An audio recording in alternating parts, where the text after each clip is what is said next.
And black people can't afford to indulge rich white people's need to endlessly flagellate themselves. They just want prices to go down and good jobs and the police when you call them. Well, if he's right, then why didn't people vote for the former prosecutor who actually had policy plans to help the working class? Bill Maher has built a reputation as a fearless, unfiltered critic, often taking on both sides of the political spectrum. His blunt, unapologetic approach to comedy and commentary has led him to confront some of the most divisive figures in media. But when Whoopi Goldberg entered the ring, Maher didn't just push back.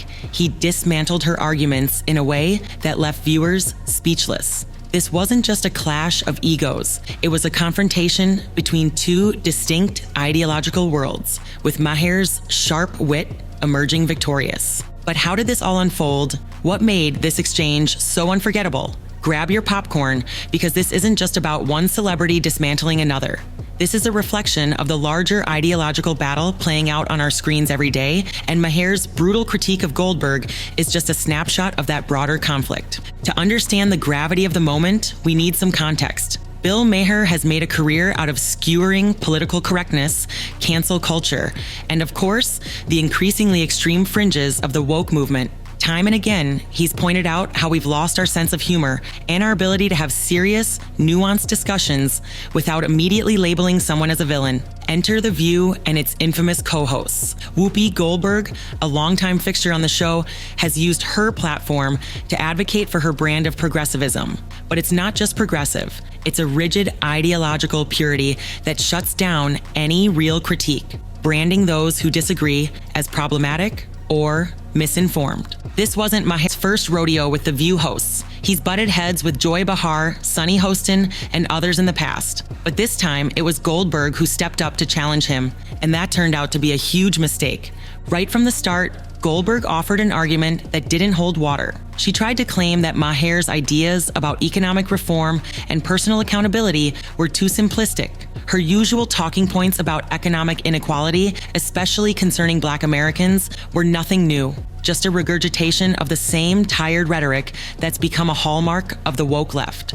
Goldberg seemed to think that throwing around terms like inequality and reparations would automatically make her position sound. She wasn't engaging in a real debate. She was delivering a sermon, but Maher wasn't buying it. It's not about your heart, it's about results. Maher fired back, and that's the heart of the issue. Goldberg's rhetoric sounded nice in theory, but it lacked any real-world solutions. She was more interested in appearing progressive than actually addressing the complexities of the issues at hand. Maher was quick to call out that intellectual laziness.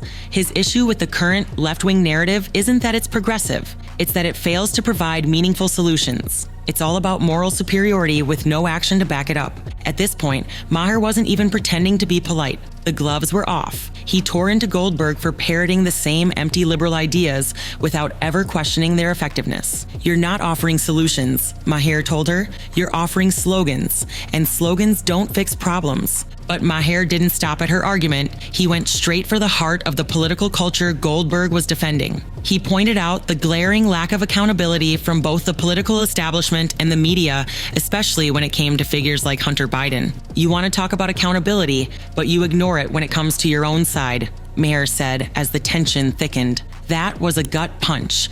Goldberg was clearly unprepared to handle this kind of critique. Maher didn't just deliver a sharp retort, he connected the dots for the audience, exposing the hypocrisy of a media and political system that demands accountability from everyone, except their own. Stop saying that Whoopi Goldberg getting yanked from The View right after she attacked me on The View is karma. There's no such thing as karma, sorry. One of Maher's biggest beefs with the woke movement, and Goldberg specifically, is the hypocrisy it's built on. The woke crowd loves to demand justice, but only for the people they agree with. When it comes to the uncomfortable truths about their own allies, like Hunter Biden's shady business dealings and the media's role in sweeping them under the rug, suddenly those issues are ignored. Maher didn't hold back in calling out this double standard. He pointed out that if someone on the right had been caught doing half of what Hunter Biden did, the media would be all over it, demanding investigations and impeachment. But when it's one of their own,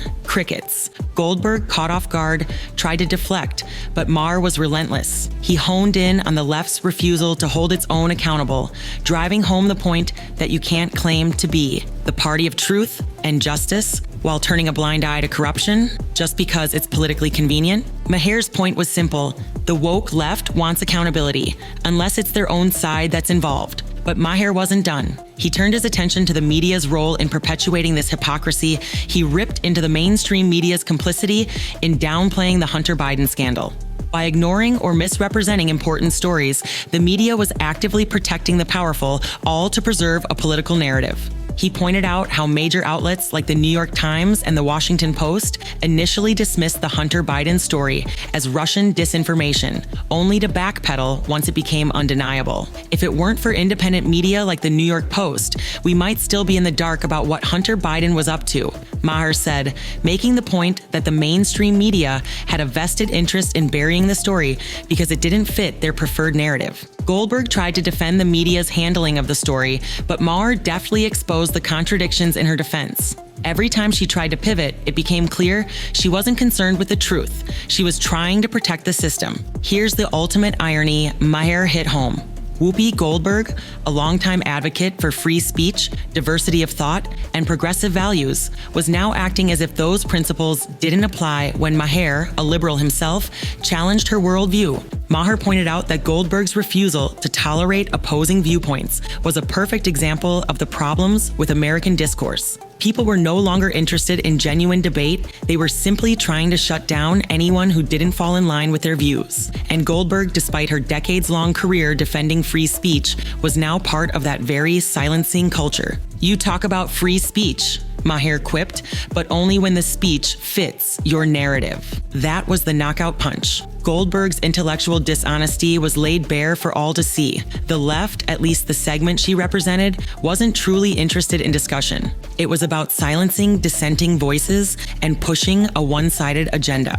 Maher's final point was devastating in its simplicity. The woke movement isn't about solving problems or creating meaningful change. It's about controlling the narrative, protecting the elites, and silencing anyone who challenges it. Despite her career in Hollywood, Goldberg was part of this system, and Maher wasn't afraid to call it out. He exposed her as a cog in a machine that thrives on moral superiority while never actually producing results. As Maher laid out the uncomfortable truth about the woke left's real priorities, Goldberg's defense crumbled. She was trying to protect a system that didn't care about real progress. It cared about power and suppressing anyone who dared to question it. In the end, Bill Maher's takedown of Whoopi Goldberg wasn't just a moment of television drama. It was a masterclass in exposing the hypocrisy and intellectual dishonesty at the heart of the woke movement. With razor-sharp wit and unwavering honesty, Maher tore apart the sanctimonious rhetoric Goldberg was trying to sell, leaving her nowhere to hide. This is why Maher remains a crucial voice in today's political and cultural conversation. He refuses to let anyone, regardless of their political affiliation, off the hook. His willingness to take on even the most sacred cows of the left is exactly why he's become an essential figure in challenging the prevailing narrative. So as we wrap up, ask yourself, are we really trying to solve the problems we face? Or are we just playing a game where the winners are the ones who can shout the loudest and silence their critics? Maher's message is clear. We need real debate, not empty slogans, and a culture willing to listen, not just preach.